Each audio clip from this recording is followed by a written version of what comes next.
नमस्कार, एक बार पुनः स्वागत है आपका हमारे चैनल एनसीईआरटी सॉल्यूशन 99 पर।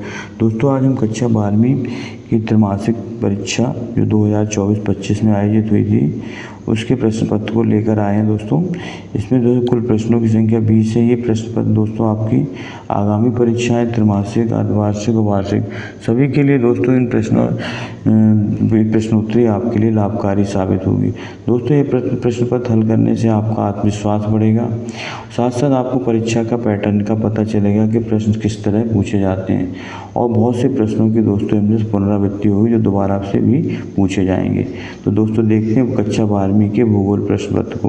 दोस्तों, इसमें पहला प्रश्न दूसरा है, रुको और जाओ निश्चयवाद संकल्पना का प्रतिपादन किया था। तो दोस्तों आप उसको याद रखें, ग्रिफिथ टेलर ने दोस्तों रुको और जाओ निश्चयवाद संकल्पना का प्रतिपादन किया था, ग्रिफिथ टेलर। ये दोस्तों याद कर लें, इसको लिख के आप। निम्नलिखित में से किस महाद्वीप में जनसंख्या वृद्धि सर्वाधिक है? तो दोस्तों सबसे ज़्यादा जो जनसंख्या वृद्धि है वो दोस्तों सबसे ज़्यादा अफ्रीका महाद्वीप में दोस्तों जनसंख्या वृद्धि सर्वाधिक है। निम्नलिखित में किस प्रकार की कृषि में खट्टे रसदार फलों की कृषि की जाती है? तो दोस्तों भूमध्य सागरीय जो कृषि होती है इसमें दोस्तों खट्टे फलों की जो है रसदार फलों की कृषि की जाती है। दोस्तों वहाँ की जलवायु दोस्तों इसके लिए अनुकूल होती है। भारत में पहली जनगणना दोस्तों 1872 में हुई थी लॉर्ड मेयो के समय, और इसके बाद दोस्तों नियमित जनगणना 1881 से चालू हुई थी। प्रशासनिक नगर कौन सा है? दोस्तों प्रशासनिक नगर है नई दिल्ली, इसको आप याद रखेंगे।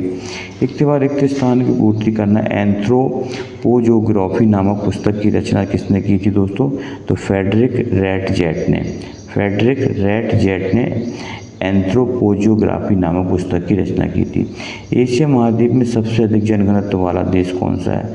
तो दोस्तों एशिया महाद्वीप में सबसे अधिक जनघनत्व वाला दोस्तों मकाऊ है जो चाइना में स्थित है, और दोस्तों ये दूसरा है सिंगापुर। इनको याद रखें, मकाऊ और सिंगापुर। मकाऊ दोस्तों पहले नंबर पे है, सिंगापुर दूसरे नंबर पे। मानव विकास की अवधारणा किसने दी थी? दोस्तों मानव विकास की अवधारणा महबूल उल हक इन्होंने दी थी दोस्तों। मानव विकास की अवधारणा महबूल उल हक। इसके बाद फूलों की खेती क्या कहलाती? तो दोस्तों फूलों की खेती कहलाती फ्लोरिकल्चर, इसे बागवानी भी कहा जाता है। गंगा के मैदान में अधिकांश गांव किस प्रकार के हैं? तो दोस्तों गंगा के मैदान में आए अधिकांश गांव समूहबद्ध हैं और अर्ध समूहबद्ध भी हैं। समूहबद्ध और अर्ध समूहबद्ध। 2011 की जनगणना के अनुसार भारत की जनसंख्या कितनी थी? तो दोस्तों 2011 की जो सेंसस जनगणना थी उसके अनुसार भारत की जनसंख्या दोस्तों 1 अरब 21 करोड़ की लगभग थी, या 100 करोड़। अमेरिकी अब इसके बाद दोस्तों सही जोड़ी मिलाना है।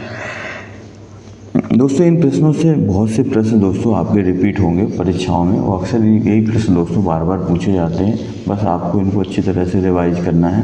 दोस्तों अगर आपने हमारे चैनल को सब्सक्राइब नहीं किया है तो आपसे विनम्र निवेदन है कि आप हमारे चैनल को सब्सक्राइब दें, हमारा सपोर्ट करें, और इसी तरह दोस्तों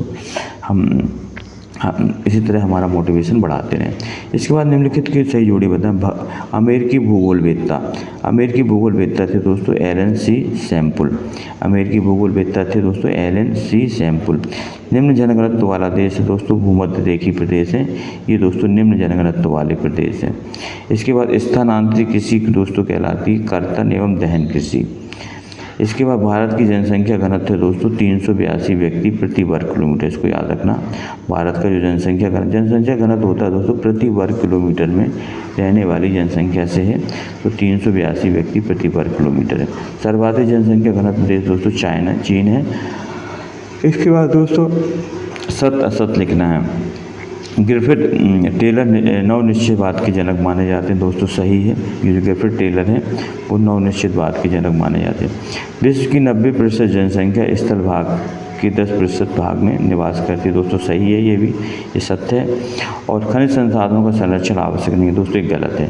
हमें खनिज संसाधनों का संरक्षण करना चाहिए। गन्ना खाद्यान्न प्लस फसल है दोस्तों, गलत है। गन्ना खाद्यान्न प्लस फसल नहीं है दोस्तों, ये नकदी फसल में आती है। इसके बाद आखेट मानव का प्राचीनतम क्रियाकलाप है दोस्तों, आखेट बिल्कुल सही है। आखेट जो है प्राचीन काल से ही मनुष्य का क्रियाकलाप। जलवायु विज्ञान मानव भूगोल की शाखा है दोस्तों, जलवायु विज्ञान मानव भूगोल की शाखा नहीं है दोस्तों, ये दोस्तों भौतिक भूगोल की शाखा या शब्द है दोस्तों। विश्व की सबसे अधिक कॉफ़ी का उत्पादन किस देश में होता है? तो दोस्तों आपको याद रखना, विश्व की जो सबसे अधिक जो कॉफ़ी का उत्पादन है वो दोस्तों ब्राज़ील में होता है। कहाँ होता है? ब्राज़ील। प्राथमिक क्रियाकलाप करने वाले लोगों को क्या कहते हैं दोस्तों?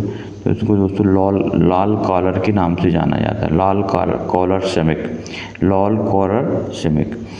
भारत में सबसे अधिक साक्षर वाला कौन सा राज्य है? तो केरल है, जहाँ की साक्षरता दोस्तों 99% है। भारत में सर्वाधिक सोयाबीन उत्पादक राज्य कौन सा है? तो दोस्तों मध्य प्रदेश था, मगर वर्तमान में दोस्तों मध्य प्रदेश नहीं है दोस्तों। भारत का सुनहरा रेशा किसे कहते हैं दोस्तों? जूट को कहा जाता है सुनहरा रेशा। भारत की 2 तिलहन फसलों के नाम सोयाबीन, मूंगफली है। इसके बाद दोस्तों प्रश्न क्रमांक 5 में दोस्तों अति लघुत्तरीय प्रश्न, मानव भूगोल की परिभाषा अक्सर परीक्षा में पूछी जाती है दोस्तों, इसको नोट कर लें। मानव भूगोल के 2 उपक्षेत्रों के नाम लिखना है। इसके बाद दोस्तों प्रश्न क्रमांक दोस्तों 7वां देखते हैं, नवनिश्चयवाद क्या है। और दोस्तों इसके बाद है संभववाद क्या है, इसकी परिभाषा। जनसंख्या परिवर्तन के 3 घटक लिखना है। अशोधित जन्म दर ज्ञात करने का सूत्र लिखना। मानव विकास के 4 प्रमुख घटकों के नाम लिखना है। मानव विकास सूचकांक। दोस्तों सभी प्रश्न IMP हैं, आप इन प्रश्नों को नोट डाउन कर लें ताकि आपकी त्रैमासिक और अर्धवार्षिक परीक्षा में आपके लिए लाभकारी। मानव विकास सूचकांक क्या है? रोपण कृषि किसे कहते हैं? स्थानांतरित कृषि को कर्तन या दहन कृषि क्यों कहते हैं? भारत में निम्न जनघनत्व वाले 2 राज्य कौन से हैं? बताना है। जनसंख्या घनत्व ज्ञात करने का सूत्र लिखिए। शिक्षा नगर किसे कहते हैं अथवा स्मार्ट सिटी मिशन का प्रमुख उद्देश्य क्या है? ग्रामीण बस्ती और नगरीय बस्ती में 2 अंतर लिखना है। नगरीय पूर्वा या पल्ली किसे कहते हैं? जनसंख्या के वितरण को प्रभावित करने वाले 3 कारक बताना है। अथवा भारत के कुछ राज्यों में अन्य राज्यों की अपेक्षा श्रम में सहभागिता ऊंची है, क्यों?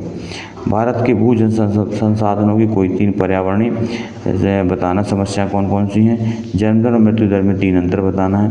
देश के आर्थिक विकास की जनसंख्या वृद्धि को किस तरह प्रभावित करती है? भारतीय कृषकों के लिए किसान पोर्टल के 3 महत्व बताना है। भारतीय अर्थव्यवस्था में कृषि के 3 महत्व बताना है। भारतीय कृषि की 4 समस्याओं का वर्णन करना है। ये सभी दोस्तों प्रश्न बहुत ही IMP हैं, आप प्रश्नों को नोट डाउन करें। ये बार बार आपकी त्रैमासिक, अर्धवार्षिक और वार्षिक परीक्षाओं में पूछे जाते हैं। विश्व की सीमाकार मानचित्र पर निम्नलिखित को समझाना है दोस्तों।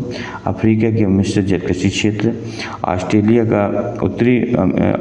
का वाणिज्य अनाज क्षेत्र, उत्तरी अमेरिका का वाणिज्य पशुधन पालन क्षेत्र, दक्षिण अमेरिका का निर्वहन संग्रहण क्षेत्र, दक्षिण अफ्रीका का जलवासी पशुचारण क्षेत्र। प्रश्न 20 में दोस्तों ये भी मानचित्र से संबंधित है। भारत के मानचित्र, धार का मरुस्थल ये राजस्थान में दोस्तों, कपास उत्पादन के महाराष्ट्र में दोस्तों, कपास सबसे ज़्यादा होता है दोस्तों, इसके लिए काली मिट्टी की आवश्यकता होती है। छोटा नागपुर का पठार, बंगाल की खाड़ी और दोस्तों डिगबोई दोस्तों असम में है, ये तेल उत्पादक क्षेत्र है। तो दोस्तों ये था प्रश्न कक्षा 11वीं का पिछले वर्ष का दोस्तों त्रैमासिक परीक्षा प्रश्न पत्र। ये प्रश्न पत्र दोस्तों आपके लिए बहुत ही महत्वपूर्ण साबित होगा। आप इन प्रश्नों को दोस्तों नोट कर लें और दोस्तों इनको बार बार पढ़ें और बार बार अभ्यास करें ताकि आपको ये अच्छी तरह से याद हो जाएं। दोस्तों अगर आपने हमारे चैनल को सब्सक्राइब नहीं किया है तो आपसे विनम्र निवेदन है कि आप हमारे चैनल को सब्सक्राइब कर दें और दोस्तों प्रश्नोत्तरी को लाइक व शेयर करें। दोस्तों आपका दिन शुभ हो। जय हिंद, जय भारत, वंदे मातरम दोस्तों।